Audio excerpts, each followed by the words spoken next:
एक ऐसा वाक़या जो कि आपके दिल को तार-तार कर दे। एक आबिद ज़ाहिद ने कैसे अपनी इबादत, अपनी रियाज़त के अंदर डूब कर कैसे गुरूर के अंदर आकर अपनी तबाही फेरी और एक बुरा इंसान कैसे जन्नती हुआ, वो हम आपको बताते हैं इस वीडियो के अंदर। बनी इसराइल में एक शख्स था जो बहुत बड़ा ही नेक, आबिद और ज़ाहिद था। सब लोगों में उसकी बड़ी इज़्ज़त थी, लोगों में उसकी नेकी और पारसाई का बड़ा ही चर्चा था।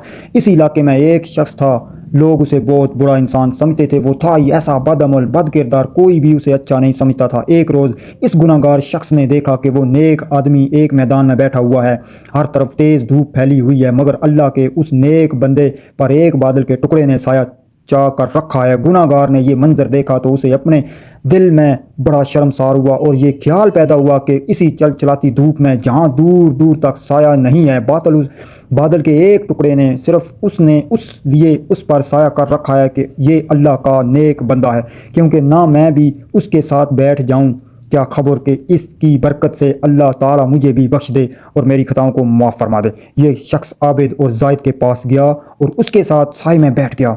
इसके बैठते ही इस आबिद जाहिद शख्स के दिल में ख्याल आया कि ये अपने ज़माने का बदतरीन गुनाहगार और पूरी कौम में बदनाम शख्स है। इसके साथ तो कोई भी उठना बैठना पसंद नहीं करता, ये मेरे पास कहाँ से आकर बैठ गया।